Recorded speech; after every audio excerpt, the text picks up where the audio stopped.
Assalamu alaikum wa rahmatullahi ta'ala wa barakatuh. Le thème de la vidéo d'aujourd'hui s'intitule ça ne sert strictement à rien de créer et de construire des murs si vous ne créez pas les hommes qui vont les garder. Avant de commencer la vidéo, je tiens quand même à préciser que je n'ai aucun problème avec aucune mosquée. Ce n'est pas une vidéo de règlement de compte. J'ai eu, alhamdulillah, la possibilité de monter sur plusieurs minbars de Rasulullah sallallahu alayhi wa sallam. Je le suis toujours, j'ai toujours une fonction d'imam. Donc je n'ai aucun problème avec aucune mosquée. Et je tenais à le préciser quand même pour dire que cette vidéo n'est pas un règlement de compte, mais plutôt une réflexion. Une réflexion pourquoi? Parce que j'ai remarqué les dernières années que notre seule priorité était de construire des mosquées. Certes, c'est une bonne chose, c'est une très bonne chose parce que cela nous a permis, alhamdulillah, d'avoir une certaine présence, une certaine aisance pour aller faire la prière, pour aller faire la prière du vendredi, pour aller faire la prière mortuaire, des baptêmes. Alhamdulillah, les mosquées, ils ont quand même permis une certaine vie sociale de la communauté. Mais je tiens quand même à poser certaines questions qui me travaillaient et que j'aimerais bien qu'on trouve des réponses ensemble à ces questions. La première question que j'ai choisie, c'est les formes de ces mosquées. On parle bien de mosquées, mais combien de mosquées en Belgique peuvent prétendre que c'est des vraies mosquées, que ce sont des vraies mosquées et non des salles de prière? Parce que souvent, ce qu'on trouve, c'est qu'on a acheté une maison, qu'on a transformée, qu'on a rénové, et qu'on a mis un tapis, on a mis un mimbar, on a mis les micros et tout ça, et on parle de mosquée.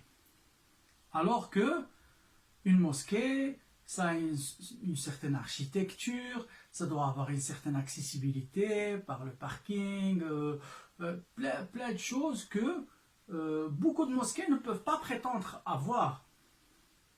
Et si on compte vraiment les vraies mosquées parlant architecture et tout ça, il n'y en a pas beaucoup.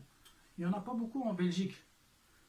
Donc ce qui fait que ce sont des maisons qui sont implantées au milieu d'autres maisons, au milieu d'autres riverains, au milieu d'autres voisins, ce qui peut créer des tensions, ce qui peut créer des tapages, ce qui peut créer des nuisances.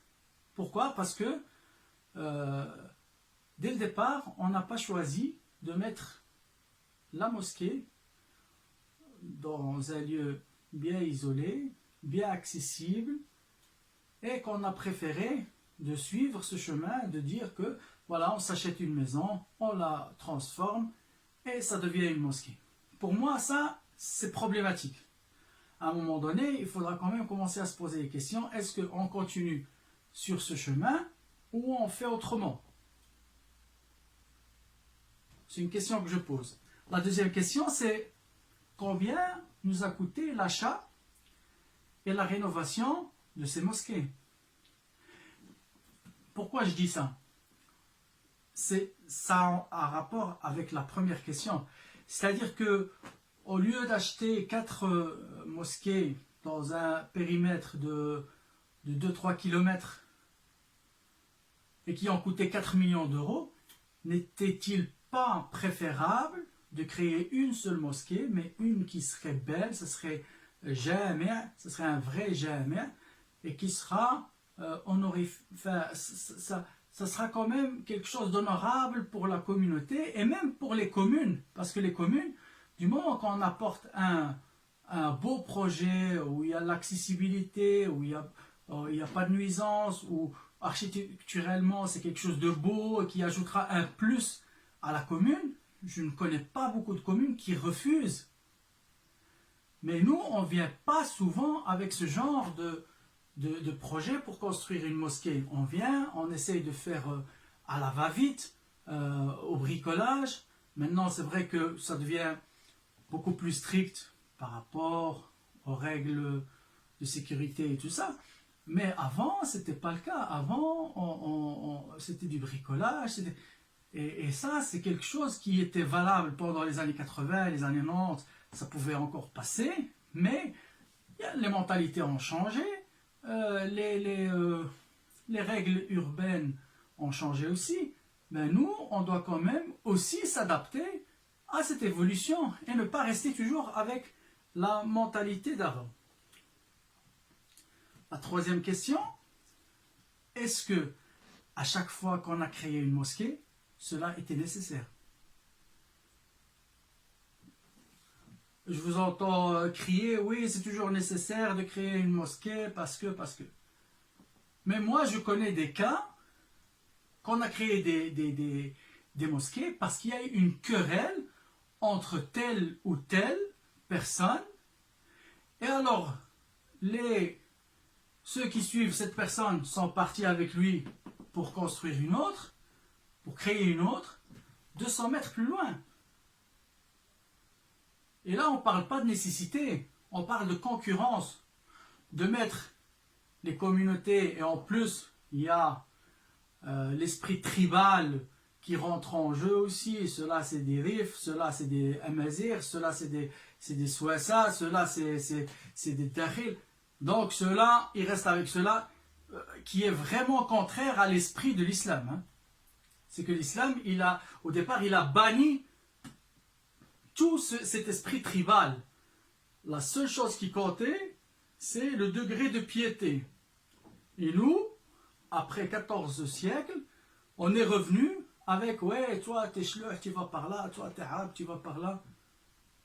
Et alors, la question que je vous pose, je me la pose à moi-même, est-ce qu'à chaque fois qu'on a créé une mosquée, c'était nécessaire? Et alors, est-ce que l'argent qui a été affrété et utilisé afin d'aboutir à ce projet, est-ce que cet argent n'aurait-il pas été investi ailleurs pour le bien et le bien-être de nos enfants? C'est une question que je me pose. Une quatrième question, est-ce qu'il existerait un commerce de la charité? Est-ce qu'il n'existerait pas des gens spéciaux à qui on va négocier certaines sommes pour qu'ils viennent le jour où on veut récolter de l'argent? Parce que celui-là, il a sa méthode, il a sa façon pour te faire sortir l'argent de la poche.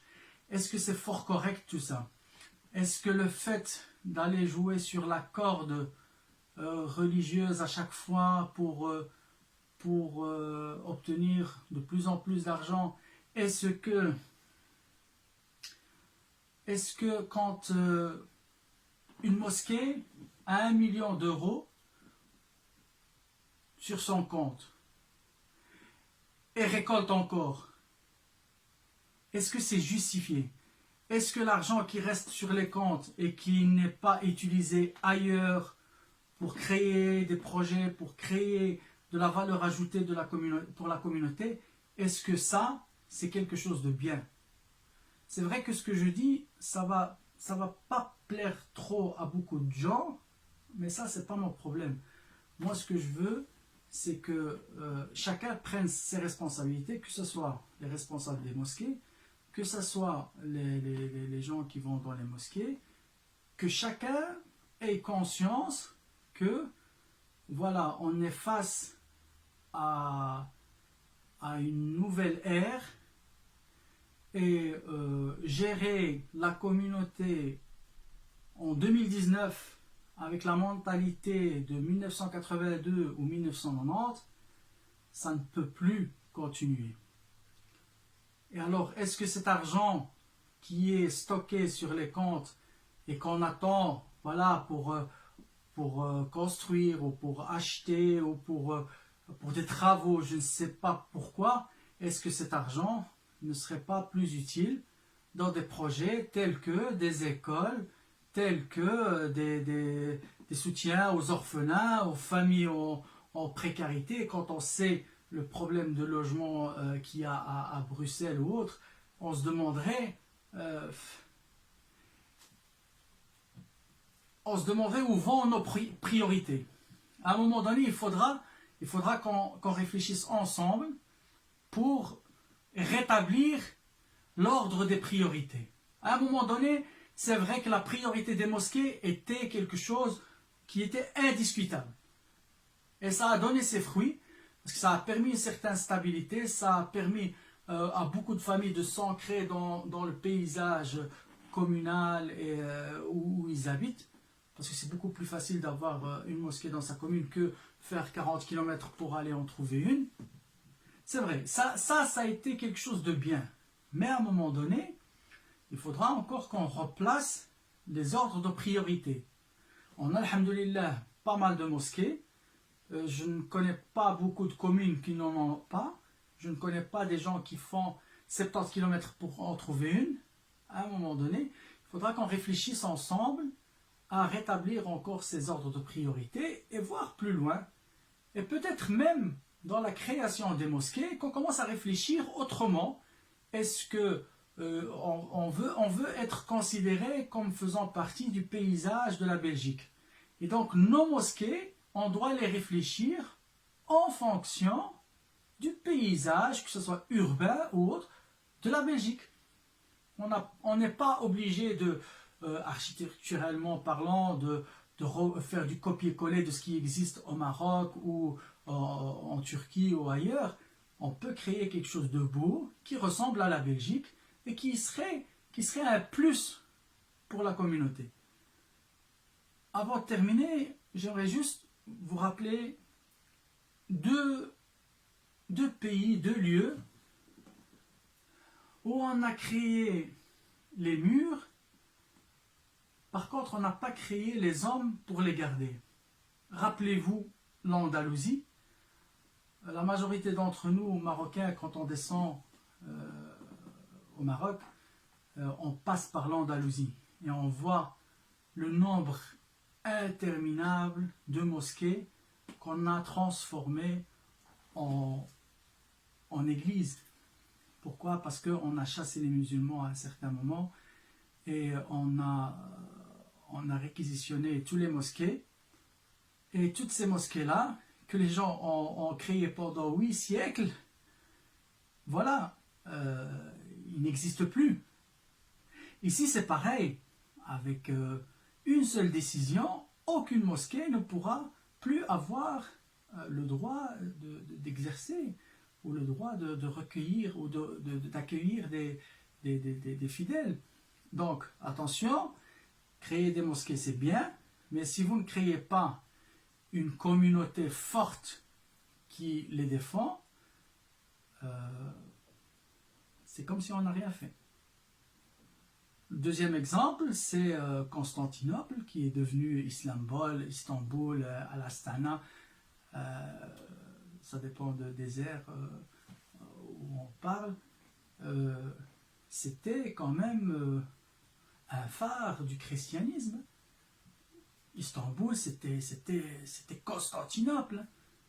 Quand on voit Hagia Sophia, c'est quelque chose quand même de phénoménal que c'était. Mais on n'a pas créé les hommes pour défendre ces lieux. On n'a pas créé. Il y a quand même eu de l'injustice, que ce soit en Andalousie ou à Constantinople.